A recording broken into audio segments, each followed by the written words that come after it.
മഴ തോരും മുൻപയുടെ പുതിയൊരു എപ്പിസോഡിലേക്ക് ഏവർക്കും സ്വാഗതം. അലീനയെ കൊണ്ടുപോകാനായി സ്റ്റാൻലി വരുന്നു എന്നറിഞ്ഞപ്പോൾ മുതൽ ബാലചന്ദ്രന് വല്ലാത്ത ടെൻഷൻ തന്നെയായിരുന്നു. അങ്ങനെ ഒരു സമാധാനം കിട്ടാൻ വേണ്ടിയിട്ടായിരുന്നു മനുവിനെ വിളിച്ച് കാര്യങ്ങളെല്ലാം ധരിപ്പിക്കുന്നത്. എന്നാൽ ഇപ്പോൾ അതിനേക്കാൾ വലിയൊരു ആശയക്കുഴപ്പത്തിലായിരിക്കുകയാണ് ബാലചന്ദ്രൻ. വൈജ എല്ലാ വിവരങ്ങളും അന്വേഷിച്ചിറങ്ങിയിരിക്കുന്നു. കൂട്ടത്തിൽ ഇതിനെല്ലാം ചുക്കാൻ പിടിക്കാനായിട്ട് കമലേടത്തി എന്തെങ്കിലും ഒരു കാര്യത്തിന് ഇറങ്ങി തിരിച്ചാൽ അവിടെ തല്ലുണ്ടാക്കാതെ അത് അവസാനിപ്പിക്കത്തുമില്ല. അത് അങ്ങനെ ഒരാളാണെന്നൊക്കെ ബാലചന്ദ്രൻ ചിന്തിക്കുകയാണ്. ബാലചന്ദ്രനോട് വക്കീല് എല്ലാം തന്നെ തുറന്നു പറയുകയാണ്. വൈജ വന്നിരുന്നു, വൈജയ്ക്ക് എല്ലാ സത്യങ്ങളും മനസ്സിലായെന്ന് വൈജയുടെ സംസാരത്തിൽ നിന്നാണ് ഞാൻ മനസ്സിലാക്കിയതെന്നൊക്കെ ബാലചന്ദ്രനോട് വക്കീൽ പറയുന്നുണ്ട്. വക്കീലിനോട് ബാലചന്ദ്രൻ നടന്ന കാര്യങ്ങളെല്ലാം തന്നെ വിശദമായിട്ട് തന്നെ പറയുകയാണ്. വക്കീലപ്പോൾ പറയുന്നുണ്ട്, ബാലചന്ദ്രന് എന്തെങ്കിലും ആവശ്യമുണ്ടെങ്കിൽ എന്നെ വിളിച്ചാൽ മതി. എന്തായാലും വൈജ ഇപ്പോൾ എന്ത് തീരുമാനം എടുക്കാനാണ് പോയിരിക്കുന്നതെന്ന് എനിക്കറിയില്ല. ഇനി അലീനയെ പറഞ്ഞ് കാര്യങ്ങൾ സമ്മതിപ്പിക്കാനാണോ എന്നും എനിക്കറിയില്ല ബാലചന്ദ്ര എന്ന് വക്കീൽ പറയുന്നുണ്ട്. ബാലചന്ദ്രൻ അപ്പോൾ വക്കീലിനോട് പറയാണ്, അലീനയെ കണ്ട് അങ്ങനെ ഒരു തീരുമാനം അവൾ എടുക്കുകയാണെങ്കിൽ അലീന ആദ്യം തന്നെ എന്നോടായിരിക്കും അതിനെക്കുറിച്ച് അഭിപ്രായം ചോദിക്കാൻ പോകുന്നതെന്നൊക്കെ. ഈ കാര്യത്തിൽ അലീനയ്ക്ക് മാത്രമായിട്ട് എന്തായാലും ഒരു തീരുമാനം എടുക്കുന്നില്ല വക്കീലെ. അത് ഞാൻ അറിയാതെ അതങ്ങനെയൊന്നും നടക്കില്ല. എന്തായാലും എന്തെങ്കിലും ഉണ്ടെങ്കിൽ ഞാൻ വക്കീലിനെ വിളിക്കുക എന്ന് പറഞ്ഞ് ബാലചന്ദ്രനും വക്കീലും കോള് കട്ട് ചെയ്യുന്നുണ്ട്. ഇതേസമയം ബാലചന്ദ്രന് ആകെ തലയ്ക്ക് ഭ്രാന്ത് പിടിച്ചൊരവസ്ഥയായിരിക്കുകയാണ്. എല്ലാം കൂടി തൻ്റെ തലയിൽ തന്നെ വന്ന് ഇങ്ങനെ കൊള്ളാണല്ലോ എന്നൊക്കെയുള്ള ചിന്ത ബാലചന്ദ്രന് കടന്നു വരികയാണ്. ബാലചന്ദ്രൻ ഉടനെ തന്നെ ബാലചന്ദ്രൻ ഫോൺ എടുത്ത് മനുവിനെ വിളിക്കുകയാണ്. മനുവിനോട് ഈ കാര്യങ്ങളൊക്കെ ഒന്ന് ധരിപ്പിച്ച് വെച്ചേക്കാം. എന്തായാലും ഇതിൽ ഇടപെട്ടിരിക്കുന്നത് വൈജയന്തിയും കൂടിയാണല്ലോ. വൈജയന്തിക്ക് കൂട്ടായിട്ട് കമലയും ഉണ്ട്. അപ്പം അത് മനു എന്നെ അറിഞ്ഞിരിക്കട്ടെ എന്ന് പറഞ്ഞുകൊണ്ട് ബാലചന്ദ്രൻ ഫോൺ എടുത്ത് മനുവിനെ വിളിക്കുന്നുണ്ട്. മനുവിനോട് കാര്യങ്ങളൊക്കെ ധരിപ്പിക്കുകയാണ്. മനു, എല്ലാ പ്രശ്നങ്ങളും കൂടി ഒരുമിച്ച് തന്നെയാടാ മോനെ വരുന്നത്. ഇതിപ്പോ വക്കീൽ വിളിച്ചിട്ട് പുതിയൊരു കഥ പറഞ്ഞിരിക്കുകയാണ്. അതെന്താ അങ്കിളെ? ഞാൻ അങ്കിൾ എന്നെ എന്തായാലും വിളിക്കുന്നുള്ള പ്രതീക്ഷയിൽ തന്നെ ഇരിക്കുകയായിരുന്നു. ഞാൻ അങ്കിളിന്റെ വിളി കണ്ടില്ലെങ്കിൽ തിരിച്ചു വിളിക്കണമെന്ന് ഞാൻ വിചാരിച്ചിട്ടുണ്ടായിരുന്നു. എന്തിനാ അങ്കിളിനെ വക്കീൽ വിളിച്ചത്? അതൊന്നും പറയണ്ട. ഇപ്പതേ വൈജ ഓരോ കാര്യത്തിന് ഇറങ്ങി തിരിച്ചിരിക്കുകയാണ്. അലീനയുടെ പേരിൽ മുത്തശ്ശൻ എഴുതി വെച്ചിരിക്കുന്ന സ്വത്തുക്കൾ എന്തൊക്കെയാണെന്ന് അറിയണം പോലും വൈജയ്ക്ക്. അല്ല അങ്കിളെ, അതെന്താ അങ്ങനെയൊക്കെ? അങ്ങനെ ഒരു കഥയുണ്ടോ ഇതിന്റെ പിന്നിൽ? കഥയൊക്കെ ഉണ്ടടാ. അതൊക്കെ സമയമാകുമ്പോൾ നിന്നോട് പറയാന്ന് വിചാരിച്ചിട്ടാ ഞാനൊന്നും പറയാതിരുന്നിരുന്നത്. അത് ഒരു വലിയ കഥ തന്നെയാ. അതൊക്കെ വിശദമായിട്ട് നിന്നോട് ഞാൻ പിന്നെ പറയാം. അത് കുഴപ്പമില്ല. പക്ഷെ ഇപ്പൊ വൈജാന്റിക്ക് എന്തിനാ ഇതൊക്കെ അന്വേഷിച്ചിറങ്ങി തിരിച്ചിരിക്കുന്നേ? വൈജാന്റി അല്ല, ഇതിന്റെ പിന്നിലെ സൂത്രധാരൻ നിന്റെ അമ്മ തന്നെയാ, കമലേടത്തിക്കാണ് അതറിയേണ്ടത്. അങ്ങനെ എന്തെങ്കിലും അലീനയ്ക്ക് എഴുതി വെച്ചിട്ടുണ്ടെങ്കിൽ അത് അലീനയ്ക്ക് മാത്രമായിട്ട് കൊടുക്കാൻ കമലേടത്തി സമ്മതിക്കില്ല പോലും. എല്ലാ പേരക്കുട്ടികളും ഒരുപോലെ തന്നെയാണെന്ന്. ഇതൊക്കെ കേട്ടിട്ട് വൈജയ്ക്കും ഇളകിയിട്ടുണ്ട്. വൈജയും ഇതിൻ്റെയൊക്കെ പിന്നാലെ ഇറങ്ങി തിരിച്ചിരിക്കുക, എന്താണ് സംഭവിക്കുന്നതെന്നറിയാനും. ഇത് അങ്ങനെ എന്തെങ്കിലും അവളുടെ അച്ഛൻ എഴുതി വെച്ചിട്ടുണ്ടെങ്കിൽ അതൊന്നും അവളുടെ മകൾക്ക് വേണ്ട പോലും.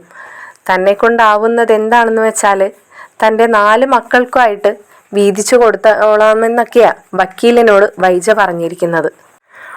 അല്ല അങ്കിളെ, ഇത് അമ്മയ്ക്കിപ്പോൾ എന്താ ഇങ്ങനെ ഒരു സംശയം ഉണ്ടാവാൻ കാരണം? സംശയം കമലേടത്തിയല്ലേ ആള്, ഊഹിച്ചെടുത്തതായിരിക്കാം അങ്ങനെ എന്തെങ്കിലുമൊക്കെ. പിന്നെ ഇപ്പോഴാണ് അങ്കിളെ എനിക്ക് ഓർമ്മ വന്നത്. മുമ്പ് എപ്പോഴോ മുത്തശ്ശൻ ഭാഗിക്കാണ്ടിരിക്കുന്ന എന്തോ സ്വത്തിൻ്റെ കാര്യമൊക്കെ അമ്മ പറയുന്നത് കേട്ടിരുന്നു. അന്ന് തന്നെ അച്ഛൻ പറഞ്ഞതാണ്. അച്ഛൻ അത് എന്തെങ്കിലും മുൻകൂട്ടി കണ്ടുവച്ചിട്ടുണ്ടാവും, വക്കീലിന് അതൊക്കെ അറിയാൻ പറ്റുമെന്നൊക്കെ. അപ്പോൾ ഇതൊക്കെ അമ്മ അവിടെ പോയി തിരികൊളുത്തി വിട്ടിരിക്കുകയാണ് അല്ലേ? എന്തായാലും കൊള്ളാം. അമ്മയോട് ആരെന്ത് പറഞ്ഞിട്ട് ഒരു കാര്യവുമില്ല. അത് തന്നെയാ ഞാനും നിന്നോടും പറയുന്നേ. നീ ഇനിയിപ്പോ ഇതൊന്നും ചെന്ന് ചോദിക്കാനും പറയാനും നിൽക്കണ്ട. കമലേടത്തിയോട് ആരെന്ത് പറഞ്ഞിട്ടും ഒരു കാര്യം ഉണ്ടാവാൻ പോകുന്നില്ല. അല്ല, അങ്കിളപ്പോ ഇതിനെക്കുറിച്ചൊക്കെ എങ്ങനെയാ അറിഞ്ഞത്? അതൊക്കെ ഞാൻ പറയാം പിന്നീട്. അതൊക്കെ ഒരു വലിയ കഥ തന്നെയാണ് മനു. ഞാനെന്തായാലും അലീനയെ ഒന്ന് വിളിച്ച് സംസാരിക്കട്ടെ. അവളുടെ അച്ഛൻ പറഞ്ഞ കാര്യം എന്താണെന്ന് അവളോടും കൂടി ഒന്ന് പറഞ്ഞു വെക്കാലോ. അവൾക്കിനി മറിച്ചെന്തെങ്കിലും ഒരു അഭിപ്രായം ഉണ്ടെങ്കിൽ അങ്ങനെയും അവളുടെ അഭിപ്രായവും നമ്മൾ വിലക്കെടുക്കണമല്ലോ. എന്തായാലും ഞാൻ അവളോടും കൂടി ഒന്ന് സംസാരിക്കട്ടെ, നേരിട്ട് തന്നെ സംസാരിക്കാം എന്ന് പറഞ്ഞുകൊണ്ട് മനുവിൻ്റെ കോള് ബാലചന്ദ്രൻ കട്ട് ചെയ്യുന്നുണ്ട്. ഉടനെ തന്നെ തൻ്റെ ഷോപ്പിലുള്ള സ്റ്റാഫുകളോട് വീട്ടിലേക്ക് പോവുകയാണെന്ന് പറഞ്ഞുകൊണ്ട് ബാലചന്ദ്രൻ അവിടെ നിന്ന് ഇറങ്ങുകയാണ്. വീട്ടിലേക്ക് എത്തുമ്പോൾ കറക്റ്റ് സമയത്ത് തന്നെ കോളിംഗ് ബെല്ലടിക്കുന്നതും ഡോറ് തുറന്നു കൊടുക്കുന്നതൊക്കെ അലീന തന്നെയാണ്. അപ്പോൾ അലീന തൻ്റെ അച്ഛനെ കാണുമ്പോൾ അലീന പറയുന്നുണ്ട്, അച്ഛനിന്ന് നേരത്തെ ആണല്ലോ, എന്തു പറ്റി, ഫുഡ് കഴിക്കാൻ വീട്ടിലേക്ക് പോരാന്ന് വിചാരിച്ചു എന്നൊക്കെ. അപ്പോൾ ബാലചന്ദ്രൻ പറയുന്നുണ്ട്, വരണമെന്ന് വിചാരിച്ചതല്ലടി, പിന്നെ നിന്നെ ഒന്ന് കാണണം സംസാരിക്കാനൊക്കെ ഉണ്ട്, അതുകൊണ്ടാണ് നേരിട്ട് പോകുന്നത്. എന്തായാലും നമുക്ക് രണ്ടാൾക്കുള്ള ഫുഡ് എടുത്തു വെക്കേ, നമുക്ക് ഭക്ഷണം കഴിച്ചുകൊണ്ട് തന്നെ സംസാരിക്കാന്നൊക്കെ. അപ്പോൾ അലീന പറയുന്നുണ്ട്, എന്താ അച്ഛാ സീരിയസ് ആണല്ലോ കാര്യം? കുറച്ചധികം സീരിയസ് തന്നെയാ. മുത്തശ്ശി ഫുഡൊക്കെ കഴിച്ചായിരുന്നോ? ഓ കഴിച്ചു. നീ കഴിച്ചായിരുന്നോ? ഇല്ല അച്ഛാ, എൻ്റെ സമയമായിട്ടില്ലല്ലോ. അന്ന് എന്തായാലും പോയിട്ട് എടുത്തിട്ട് വാ, നമുക്ക് കഴിക്കാം എന്ന് പറഞ്ഞുകൊണ്ട് ബാലചന്ദ്രൻ കൈ കഴുകാനായിട്ടൊക്കെ പോവാണ്. അലീന കിച്ചണിലേക്ക് പോയി ഫുഡൊക്കെ എടുത്തുകൊണ്ട് വന്ന് ഡൈനിങ് ടേബിളിലേക്ക് നിർത്തുന്നുണ്ട്. ബാലചന്ദ്രൻ അപ്പോഴേക്കും കൈയൊക്കെ കഴുകി ഫുഡ് കഴിക്കാനായി വന്നിരിക്കുകയാണ്. ഫുഡൊക്കെ രണ്ടുപേരുടെയും പ്ലേറ്റിൽ സെർവ് ചെയ്തതിന് ശേഷം രണ്ടുപേരും ഒരുമിച്ചിരുന്ന് ഫുഡ് കഴിക്കുകയാണ്. ബാലചന്ദ്രൻ അവിടെ ഇരുന്ന് ഭക്ഷണം കഴിക്കുന്നുണ്ടെങ്കിലും തൻ്റെ ചിന്തകളും മനസ്സുമെല്ലാം മറ്റെവിടെയോ ആണെന്ന് അലീനയ്ക്ക് മനസ്സിലാവുന്നുണ്ട്. അലീന കുറച്ച് സമയം ബാലചന്ദ്രനെ വീക്ഷിച്ചുകൊണ്ടിരിക്കുന്നുണ്ട്. അതിനുശേഷം അവൾ ചോദിക്കുന്നുണ്ട്, അച്ഛൻ എന്താ കുറേ സമയമായല്ലോ, ഭക്ഷണം കഴിച്ച് വായിലേക്ക് എടുത്ത് വെക്കുന്നുണ്ട്, പക്ഷേ അച്ഛൻ ഇവിടെ ഇല്ല എന്നുള്ളത് എനിക്ക് മനസ്സിലായി. എന്താ അച്ഛൻ കാര്യം? എന്നോടും കൂടി പറ, അപ്പം അച്ഛൻ ഓക്കെ ആയിക്കോളൂന്ന് അലീന പറയാണ്. അപ്പോൾ ബാലചന്ദ്രൻ പറയുന്നുണ്ട്, അല്ലെങ്കിലും നിന്നോട് തന്നെ പറഞ്ഞാലേ ഇത് ഓക്കെ ആവത്തുള്ളൂ. ഓഹോ, അപ്പോൾ ഞാൻ തന്നെയാണല്ലോ അച്ഛാ ഇതിലെ കഥാപാത്രം. അതേലോ, അത് ഇത്രയും നാളായിട്ട് നിനക്ക് മനസ്സിലായില്ലേ? നീ തന്നെയാണ് ഇതിലെ കഥാനായിക. അച്ഛൻ കാര്യം പറയേ എന്ന് പറഞ്ഞുകൊണ്ട് അലീന ചെറുപുഞ്ചിരിയോടുകൂടി ബാലചന്ദ്രനെ നോക്കുന്നുണ്ട്. ബാലചന്ദ്രൻ അപ്പോൾ അലീനയോട് ചോദിക്കുകയാണ്, അലീനയ്ക്ക് എപ്പോഴെങ്കിലും ഞാൻ നിന്നെ ദ്രോഹിച്ചതായിട്ട് തോന്നിയിട്ടുണ്ടോയെന്ന്. അലീന ബാലചന്ദ്രനെ രൂക്ഷമായി നോക്കുന്നുണ്ട്.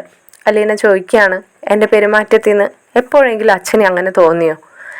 ഇല്ല, അതല്ല ഞാൻ ചോദിച്ചത്. കാരണം നിന്നോട് തെറ്റുകൾ ചെയ്യുന്നതായിട്ട് ഇപ്പോൾ എനിക്ക് തോന്നുന്നു. പക്ഷേ ആ ചെയ്തു വെച്ച തെറ്റ് ഒരിക്കലും തിരുത്താനും കഴിയില്ല. അതിൻ്റെ കുറ്റബോധം എന്നെ വല്ലാതെ വേട്ടയാടുന്നുണ്ടെന്നൊക്കെ ബാലചന്ദ്രൻ അലീനയോട് പറയുമ്പോൾ അലീന ചോദിക്കുന്നുണ്ട്, അച്ഛൻ എന്നോട് ചെയ്ത തെറ്റോ? അതിൻ്റെ കുറ്റബോധം വേട്ടയാടുന്നെന്നോ? അച്ഛൻ എന്തൊക്കെയാ പറയുന്നേ? അച്ഛൻ എന്താ എവിടെയെങ്കിലും തല കൊണ്ടുപോയി ഇടിച്ചോ? ഇങ്ങനെ അബോധാവസ്ഥയിലിരുന്ന് പറയുന്ന പോലെയൊക്കെ പറയാന്നൊക്കെ അലീന ചോദിക്കുമ്പോൾ ബാലചന്ദ്രൻ പറയുന്നുണ്ട്, അല്ലടി മോളെ, നിന്നെ ഇവിടെ ഈ വീട്ടിൽ മാത്രം കിട്ടിയതാണ് എൻ്റെ മകളായിട്ട്. ഞാൻ മിണ്ടാതെ ഇരുന്നാൽ മതിയായിരുന്നു, ആരും ഒന്നും അറിയാൻ പോയില്ലായിരുന്നു. പക്ഷേ ഇതിപ്പോൾ എല്ലാവരോടും എല്ലാം വിളിച്ച് പറഞ്ഞ് എല്ലാവരിലും നിന്നിൽ അധികാരം സ്ഥാപിപ്പിച്ചു. അതിനുശേഷം ഇപ്പോൾ ഞാൻ കിടന്ന് നിലവിളിച്ചിട്ട് കാര്യമില്ലല്ലോ. അത് പിന്നെ പോട്ടേന്ന് വയ്ക്കാം. നീ എൻ്റെ കൂടെ തന്നെ ഉണ്ട്, നീ എൻ്റെ കൈവിട്ട് പോയിട്ടുമില്ല. പക്ഷേ അതിലും വലിയൊരു തെറ്റായിരുന്നു. എവിടെയോ എങ്ങോ ഒന്നും അറിയാതെ കിടന്നിരുന്ന സ്റ്റാൻലിയെ പോയി വിളിച്ച് ഉണർത്തി അയാളുടെ ജീവിതകഥ മുഴുവനും അങ്ങോട്ട് പറഞ്ഞ് പിന്നെ നിന്റെ കഥ മുഴുവനും പറഞ്ഞ് അയാളെ നിന്നെ എടുത്ത് അയാളുടെ തലയിൽ വെച്ചു. ഇപ്പോൾ അയാളുടെ തലയിൽ നിന്ന് എടുത്ത് കൊണ്ടുപോരാനായിട്ട് എനിക്കിപ്പോൾ അവകാശമില്ലാത്ത അവസ്ഥയായി. കാരണം നിന്റെ അച്ഛനും അമ്മയും അവരാണല്ലോ. എനിക്ക് എന്തവകാശമാണോ ഉള്ളത്? സത്യം പറഞ്ഞാൽ എനിക്കും നിനക്കും തമ്മിൽ യാതൊരു ബന്ധവും ഇല്ല എന്നൊക്കെ ബാലചന്ദ്രൻ ഇങ്ങനെ ഇരുന്ന് പറയുന്നത് കേട്ടിട്ട് അലീനയ്ക്കൊന്നും മനസ്സിലാവുന്നില്ലെങ്കിലും ബാലചന്ദ്രൻ്റെ ഓരോ വാക്കും തൻ്റെ കാതുകളിലൂടെയാണ് അലീന കേൾക്കുന്നതെങ്കിലും കൊള്ളുന്നതെല്ലാം ആ മനസ്സിലായിരുന്നു. അലീന പറയുന്നുണ്ട്, അച്ഛാ ഒന്ന് നിർത്തുന്നുണ്ടോ? എന്തൊക്കെയാണ് ഈ പറയുന്നത്? എന്തിനാണ് ഇങ്ങനെയൊക്കെ ഇരുന്ന് പറയുന്നത്? ഞാൻ എപ്പോഴെങ്കിലും അച്ഛനോട് അങ്ങനെ അച്ഛൻ എനിക്ക് ചെയ്തു തരുന്നതൊക്കെ ദ്രോഹങ്ങൾ മാത്രമാണെന്നോ അല്ലെങ്കിൽ ഈ ചെയ്തതൊക്കെ എനിക്കിഷ്ടപ്പെടാത്ത കാര്യമാണെന്നോ എപ്പോഴെങ്കിലും ഞാൻ പറഞ്ഞിട്ടുണ്ടോ? നീ പറയില്ലെന്ന് എനിക്കറിയാം. പക്ഷേ എനിക്ക് അത്യാവശ്യം ബോധമുള്ള ഒരാളല്ലേടി. എനിക്ക് മനസ്സിലാവുമല്ലോ ഞാൻ നിന്നോട് ചെയ്തു വെച്ചതൊക്കെ ദ്രോഹം തന്നെയാണെന്ന്. അച്ഛനൊന്ന് നിർത്തിയിട്ട് കാര്യം പറയോ, എന്താ ഇപ്പം ഉണ്ടായേന്ന്? പരിഹാരമായി ചെയ്യാൻ പറ്റാത്തതായിട്ടുള്ള ഒരു പ്രശ്നവും ഈ ലോകത്തില്ലെന്ന് അച്ഛൻ തന്നെയല്ലേ എന്നോട് മുമ്പ് പറഞ്ഞു തന്നിട്ടുള്ളത്. അപ്പോൾ അങ്ങനെ ഒരു പരിഹാരം അച്ഛൻ ഈ പറയുന്ന കാര്യത്തിനും ഉണ്ടാവും. അച്ഛൻ എന്തായാലും അത് തുറന്ന് എന്നോട് പറയേ എന്ന് അലീന പറയുമ്പോൾ ബാലചന്ദ്രൻ പറയുന്നുണ്ട്, ഇന്ന് സ്റ്റാൻലി വിളിച്ചിരുന്നു. എന്നെയാണ് നേരിട്ട് വിളിച്ചത്. നിന്നോട് കാര്യം പറയാൻ പറഞ്ഞു. സ്റ്റാൻലി വരുന്നുണ്ട് നിന്നെ കൊണ്ടുപോവാനായിട്ട്. അത് അച്ഛനൊന്നും പറഞ്ഞില്ലേ? അതാണല്ലോ ഞാൻ കുറച്ചു മുമ്പ് പറഞ്ഞു വന്നത്. എനിക്കിപ്പോൾ തടയാനോ തടഞ്ഞു വെക്കാനോ അവകാശമില്ലാത്ത ഒരാളായി മാറിയെന്ന്. അച്ഛനും അമ്മയും അവരാണ്. അവർ പറയുന്നിടത്താണ് ഇപ്പോൾ കാര്യങ്ങൾ. അച്ഛൻ എന്തൊക്കെ മണ്ടത്തരങ്ങളാണ് ഈ പറയുന്നത്? അച്ഛൻ കൊണ്ടുപോവാൻ പറ്റില്ല എന്ന് പറഞ്ഞാൽ അത് പറ്റില്ല എന്ന് തന്നെയാണ് അച്ഛ. അപ്പോൾ നിനക്ക് പോണമെന്നില്ലേ? അച്ഛന് വിഷമാവില്ലെങ്കിൽ ഉള്ളതുപോലെ തന്നെ പറയാലോ. ഞാനിപ്പോൾ ഇവിടെ നിന്ന് മാറി നിൽക്കണം എന്ന് ആഗ്രഹിക്കുന്നുണ്ട് അച്ഛ. അതെന്തിനാ? അച്ഛൻ കാണുന്നില്ലേ എന്നെ ചൊല്ലി ഇപ്പോഴും പ്രശ്നങ്ങളാണ്. മുമ്പ് ഞാൻ ആരാണെന്ന് അറിയാത്തതായിരുന്നു പ്രശ്നങ്ങൾ. ഇപ്പോൾ ഞാൻ അറിഞ്ഞു കഴിഞ്ഞപ്പോഴും പ്രശ്നങ്ങൾ. അതുകൊണ്ട് കുറച്ച് നാളെങ്കിലും ഇവിടെ നിന്ന് കുറച്ച് ദിവസത്തേക്കെങ്കിലും ഒന്ന് മാറി നിന്നാൽ കൊള്ളാമെന്ന് തോന്നുകയാണെന്ന് അലീന പറയുമ്പോൾ ബാലചന്ദ്രന് വല്ലാത്ത വിഷമം തോന്നുന്നുണ്ട്. ബാലചന്ദ്രൻ ചോദിക്കുകയാണ്, നിൻ്റെ അമ്മയാണോ നിനക്ക് പ്രശ്നമായിട്ട് തോന്നിയതെന്ന്. അപ്പോൾ ബാലചന്ദ്രനോട് അലീന പറയുന്നുണ്ട്, എപ്പോഴും എനിക്കായ ഒരാൾ തന്നെയല്ലായിരുന്നു പ്രശ്നം. ഞാൻ മകളാണെന്ന് അറിഞ്ഞതും പ്രശ്നം, അറിയാതിരുന്നതും പ്രശ്നം. കുറച്ച് നാൾ ഇവിടെ നിന്ന് മാറി നിന്നാൽ ഒരുവിധം കാര്യങ്ങൾ ഓക്കെ ആവുമെന്ന് തോന്നുന്നു. അതുകൊണ്ടാണ് ഞാൻ അങ്ങനെ പറഞ്ഞത്. അല്ലാതെ നിങ്ങളെല്ലാവരെയും വിട്ടു പോകാൻ ഇഷ്ടമുണ്ടായിട്ടൊന്നുമല്ല. അങ്ങനെ ആലോചിക്കുമ്പോൾ മാറി നിൽക്കാനോട്ട് തോന്നുന്നുമില്ല. ഇനിയിപ്പോൾ ഇവിടുത്തെ കാന്താരികൾ വരുമ്പോൾ അവരെ ഞാൻ എങ്ങനെ പറഞ്ഞ് മനസ്സിലാക്കും എന്നുള്ളത് അത് ഏറ്റവും വലിയ പ്രശ്നം തന്നെയാണ്. അല്ലച്ചാ, എന്തപ്പോൾ വിളിക്കാനുണ്ടായ കാരണം? ഇല്ലടി മോളെ, അയാൾ പറഞ്ഞതൊക്കെ ന്യായം തന്നെയാണല്ലോ. കാരണം അന്ന് 2 ദിവസത്തേക്കല്ലേ നിന്നെയും കൊണ്ട് ഞാൻ അവിടെ നിന്നും പോകുന്നത്. ഇപ്പോൾ അയാൾ പിന്നെ വിളിച്ചില്ലാന്നേ ഉള്ളൂ. ഇപ്പോൾ നിന്റെ ഒരു അത്യാവശ്യം അവിടെ ഉണ്ടായിപ്പോയി. അതുകൊണ്ടാണ് നിന്നെ അയാൾ വിളിച്ചത് അങ്ങോട്ടേക്ക്. പക്ഷേ നമ്മൾ ഈ പറയുന്ന പോലെ 1-2 ദിവസവും നിൽക്കാനൊന്നും അല്ല കേട്ടോ. പിന്നെ അതാണ് കുറച്ച് നാൾ നീ ചിലപ്പോൾ അവിടെ നിൽക്കേണ്ടി വരുന്നൊക്കെയാണ് അയാൾ പറയുന്നത്. ഒരു പക്ഷേ നിന്നെ അവിടെ നിന്നും വിടാനോ ആൾ ഉദ്ദേശിച്ചിട്ടില്ല എന്ന് തോന്നുന്നു. ഡീറ്റെയിൽ ആയിട്ട് ഇപ്പോൾ ഒന്നും തന്നെ സ്റ്റാൻലി പറയുന്നില്ല. പക്ഷേ സ്റ്റാൻലിക്ക് എന്തൊക്കെയോ എന്നോട് പറയണമെന്നുണ്ട്. അത് പറയാതെ പറയുകയും ചെയ്തു. എന്താ പറഞ്ഞേ? സ്റ്റാൻലിയുടെ മക്കളെ 2 പേരും ലീവിന് വരുന്നുണ്ടത്രേ. അപ്പോൾ നീ അവിടെ ഉണ്ടായാൽ അവരുമായിട്ട് നീ അടുക്കുമ്പോൾ നീ അവരുടെ ചേച്ചിയാണെന്നൊക്കെ അവർക്കൊരു മാനസികടുപ്പം വരുന്നു. പിന്നെ സ്റ്റാൻലിയുടെ പാരൻസ് വരുന്നുണ്ടെന്ന്. അപ്പോൾ അവർക്കും നിന്നെ കാണണം.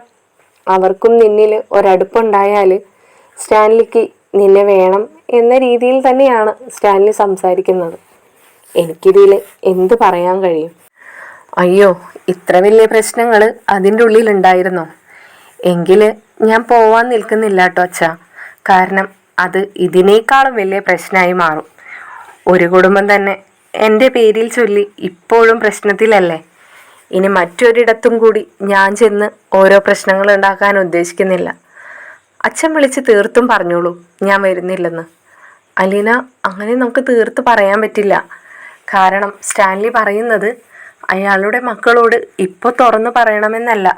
പക്ഷേ അവർക്ക് തോന്നണമെന്ന് നീ അവരുടെ ചേച്ചിയാണെന്നും അവർക്ക് നിന്നോട് ഒരിഷ്ടമൊക്കെ തോന്നി തുടങ്ങണം എന്നൊക്കെയാണ് സ്റ്റാൻലി പറയുന്നത്. അത് എന്തു തന്നെ ആയിക്കോട്ടെ, ഞാൻ എന്തായാലും അവിടേക്ക് പോവാൻ ഉദ്ദേശിച്ചിട്ടില്ലാന്ന് അച്ഛൻ പറഞ്ഞോളൂ. അലീന ബാലചന്ദ്രനോട് പറയുന്നുണ്ട്. അച്ഛനെ തന്നെ ചിന്തിച്ചാൽ മനസ്സിലാവുന്ന കാര്യമാണ്. ഞാൻ ഈ വീട്ടിലേക്ക് വരുമ്പോൾ ഒന്നും പ്രതീക്ഷിച്ച് ഒന്നും ഉദ്ദേശിച്ച് വന്ന ഒരാളല്ല.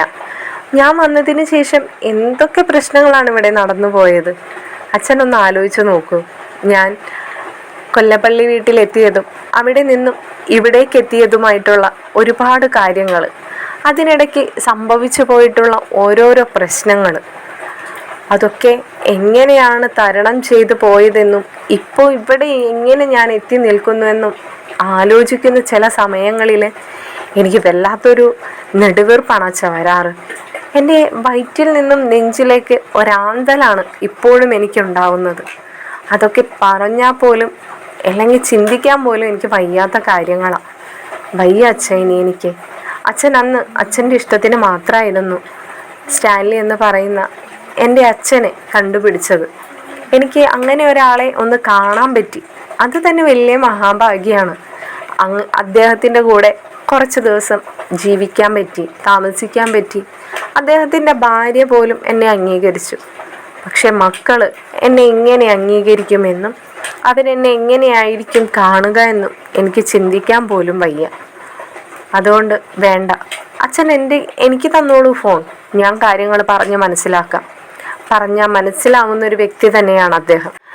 അലീന ഒറ്റയടിക്ക് തീരുമാനം മാറ്റി അവൾ ആ ദൃഢമായ ഓരോ വാക്കുകൾ പറയുന്നത് കേട്ടിട്ട് ബാലചന്ദ്രന് പോലും അതിശയം തോന്നാണ്. തൻ്റെ കുട്ടി ഇത്രയ്ക്കൊക്കെ ചിന്തിച്ചു പോയല്ലോ എന്ന്. പറഞ്ഞിട്ട് കാര്യമില്ല. അവളുടെ ജീവിതാനുഭവങ്ങളാണ് അവളെ കൊണ്ട് ഈ പറയിപ്പിച്ചതൊക്കെ. ബാലചന്ദ്രൻ ചിന്തിച്ചു പോവാണ്. ആ മനസ്സ് എന്തൊക്കെ അനുഭവിച്ച് ഇപ്പോൾ അവൾക്ക് അതൊക്കെ ഒരു മരവിപ്പായിട്ടാണ് മാറിയിരിക്കുന്നത്. അവളുടെ വാക്കുകളിൽ അത് മനസ്സിലാക്കാം. ഇനിയും അവൾക്ക് അതൊക്കെ അനുഭവിക്കാൻ വയ്യ എന്നുള്ള രീതിയിലാണ് അവൾ സംസാരിക്കുന്നത്. വേണ്ട, സ്റ്റാൻലിയോട് താനൊന്നും പറയണ്ട. സ്റ്റാൻലി വിളിക്കുമ്പോൾ ഇനി അലീനയുടെ കയ്യിൽ ഫോൺ കൊടുക്കാം. അലീന തന്നെ എന്താണെന്ന് വെച്ചാൽ സ്റ്റാൻലിയോട് പറയട്ടെ എന്ന് ബാലചന്ദ്രൻ ഉറച്ചു തന്നെ തീരുമാനിക്കുകയാണ്. ഇതേ സമയത്തായിരുന്നു ബാലചന്ദ്രന് മറ്റൊരു കാര്യം ഓർമ്മയിലേക്ക് വരുന്നത്. ഭക്ഷണം കഴിച്ചു കഴിഞ്ഞ് തൻ്റെയും അച്ഛൻ്റെയും പ്ലേറ്റും എടുത്ത് എഴുന്നേൽക്കാൻ നിൽക്കുന്ന അലീനയോട് ബാലചന്ദ്രൻ പറയാണ്, അലീന, ഒരു കാര്യം കൂടി മോളോട് പറയാറുണ്ട്. ഒരു നിമിഷം അവിടെ ഒന്ന് ഇരുന്നേ എന്ന്. അലീന അവിടെ തന്നെ ഇരുന്നിട്ട് അച്ഛൻ്റെ മുഖത്തേക്ക് നോക്കുകയാണ്. ബാലചന്ദ്രനോട് അലീന ചോദിക്കുകയാണ്, എന്താ അച്ഛാ അടുത്ത കാര്യം? എന്തെങ്കിലും സീരിയസ് ആണോ? സീരിയസ് തന്നെയാണ്. നീ പേടിക്കാൻ മാത്രമൊന്നുമില്ല. നീ എന്തായാലും ഇവിടെ തന്നെ ഇരിക്കേ. ഇതും കൂടി ഞാനൊന്ന് പറഞ്ഞു തീർത്തോട്ടെ, അല്ലെങ്കിൽ എനിക്കൊരു മനസ്സമാധാനം ഉണ്ടാവില്ല എന്ന് ബാലചന്ദ്രൻ അലീനയോട് പറയുകയാണ്. ബാലചന്ദ്രൻ അപ്പോൾ അലീനയോട് ചോദിക്കുന്നുണ്ട്, കുറച്ച് സമയമായി നമ്മൾ രണ്ടാളും കൂടി ഒരുമിച്ച് ഇവിടെ ഇങ്ങനെ ഇരിക്കാൻ തുടങ്ങിയിട്ട്. ഇന്ന് ഈ വീട്ടിലുണ്ടായ കാര്യങ്ങളൊന്നും തന്നെ നീ എന്നോട് പറഞ്ഞില്ല ഇത്രയും സമയമായിട്ടും. അപ്പോൾ നീ എഴുന്നേറ്റ് പോകാൻ സമയത്ത് എനിക്ക് മനസ്സിലായി ഇനിയും നീ അത് പറയാൻ ഉദ്ദേശിച്ചിട്ടില്ല എന്ന്. അതെന്താ വെച്ചാ അങ്ങനെ ഒരു കാര്യം? ഇന്നിവിടെ ഒന്നും സംഭവിച്ചില്ല? ഇല്ല, ഇന്ന് രാവിലെ അച്ഛൻ പോയതിന് ശേഷം. ഓ, അച്ഛൻ കമലാൻറ്റി വന്ന കാര്യമാണോ ഉദ്ദേശിച്ചത്? അതെ, അത് തന്നെ. അത് വലിയൊരു കാര്യം തന്നെയല്ലേ. സോറി അച്ഛാ, അത് ഞാൻ മനഃപൂർവ്വം മറന്നു പോയതൊന്നുമല്ല കേട്ടോ. പിന്നെ അച്ഛനീയ ടെൻഷൻ അടിപ്പിക്കുന്ന കാര്യങ്ങൾ പറയുന്ന കൂട്ടത്തിൽ അത് ഞാനങ്ങ് വിട്ടുപോയതാ. ശരി ശരി, സമ്മതിച്ചു. എന്തായിരുന്നു ഇന്ന് നിന്റെ കമലാൻറ്റിയുടെ വരവിൻ്റെ ഉദ്ദേശം? അറിയില്ല. ആൻറ്റി വന്ന് കോളിംഗ് ബെല്ലടിച്ചപ്പോൾ കറക്റ്റ് സമയത്ത് ഞാൻ തന്നെ ചെന്ന ഡോറൊക്കെ തുറന്നത്. ഞാൻ ഡോറ് തുറന്നപ്പോൾ എന്നോട് ആരുമില്ലേ, എല്ലാവരും പോയോ എന്നൊക്കെ വളരെ നല്ല രീതിയിൽ തന്നെയാണ് എന്നോട് ആൾ സംസാരിച്ചത്. അത് കഴിഞ്ഞ് മുത്തശ്ശിയുടെ റൂമിലേക്ക് പോവുകയും ചെയ്തു. പിന്നെ ഞാനൊരു കോഫി കൊണ്ടേ കൊടുത്തു. അതെൻ്റെ കയ്യിൽ നിന്ന് വാങ്ങിച്ച് കുടിക്കുകയും ചെയ്തു. അമ്മയും കമലാൻറ്റിയും തമ്മിൽ സംസാരിക്കുന്നതൊന്നും ഞാൻ കേട്ടതുമില്ല. പിന്നെ കമലാൻറ്റി മുത്തശ്ശിയുടെ മുറി തന്നെയായിരുന്നു വന്നിട്ട്. ഒന്നും തന്നെ മുത്തശ്ശിയുടെയോ കമലാൻറ്റിയുടെ സംസാരം പുറത്തേക്കൊന്നും കേട്ടതുമില്ല. മുത്തശ്ശിയെ കാണാൻ വന്നതായിരിക്കും. അത് വേറെ ഇഷ്യൂ ഒന്നും ആയില്ല അച്ഛാ, ആരോടും പുള്ളിക്കാരി സംസാരിച്ചൊന്നുമില്ല, വന്ന പോലെ തിരിച്ചു പോവുകയും ചെയ്തു എന്നൊക്കെ അലീന പറയുമ്പോൾ ബാലചന്ദ്രന് അതിശയം തോന്നുകയാണ്. വക്കീല് പറഞ്ഞത് കമലയാണ് ഇന്ന് വൈജയെ ഇങ്ങനെ കുത്തിയിളക്കി വിട്ടതെന്നൊക്കെയാണല്ലോ.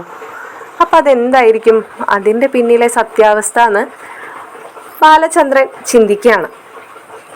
അലീനയ്ക്കൊന്നും മനസ്സിലായിട്ടില്ല എന്ന് ബാലചന്ദ്രന് മനസ്സിലാവുന്നുണ്ട്. ബാലചന്ദ്രൻ അപ്പോൾ പറയാൻ വന്ന കാര്യങ്ങളൊക്കെ തന്നെ അലീനയിൽ നിന്ന് മറച്ചു വെക്കുകയാണ്.